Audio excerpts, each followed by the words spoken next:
തങ്ങളുടെ സ്വത്തിന് വഖഫ് ബോർഡ് അവകാശമുണ്ടെന്ന് ഉന്നയിച്ചതോടെ വസ്തു കരമടയ്ക്കുന്നത് മുടങ്ങിയ ആയിരക്കണക്കിന് മുനമ്പം നിവാസികൾക്ക് ഇതോടെ ആശ്വാസമായി. കരം സ്വീകരിക്കാൻ നിർദ്ദേശിക്കണമെന്ന് ആവശ്യപ്പെട്ട് മുനമ്പം ഭൂസംരക്ഷണ സമിതി അടക്കം നിരവധി പേർ നൽകിയ ഹർജി പരിഗണിക്കുകയായിരുന്നു കോടതി.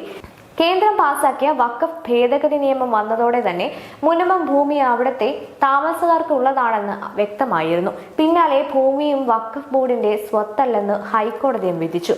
ഇതോടെ അവിടുത്തുകാർക്ക് ആശ്വാസമായെങ്കിലും കരം വീണ്ടും അടച്ചു തുടങ്ങാൻ സാധിച്ചിരുന്നില്ല. റവന്യൂ ഉദ്യോഗസ്ഥൻ കരം സ്വീകരിക്കാതിരുന്നതായിരുന്നു കാരണം. സ്വീകരിക്കാൻ പിണറായി സർക്കാർ ഉദ്യോഗസ്ഥർക്ക് നിർദ്ദേശം നൽകാതെ ഒരു മതവിഭാഗത്തിനായി രാഷ്ട്രീയ കളി കളിക്കുകയായിരുന്നു.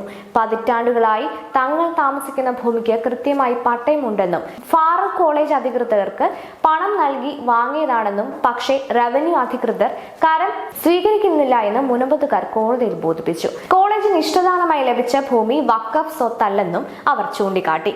മുമ്പ് കരമടച്ച ഭൂമിക്ക് ഇപ്പോൾ കരമടയ്ക്കാൻ അനുവദിക്കാത്തത് തങ്ങൾക്ക് വലിയ ബുദ്ധിമുട്ടാണെന്നും അവർ വ്യക്തമാക്കി. ഭൂമിക്ക് മേൽ വഖഫ് ബോർഡിന് അവകാശം ഉന്നയിച്ചത് ചൂണ്ടിക്കാട്ടിയാണ് വില്ലേജ് ഓഫീസർ കരം സ്വീകരിക്കാൻ വിസമ്മതിക്കുന്നതെന്ന് അവർ ബോധിപ്പിച്ചു.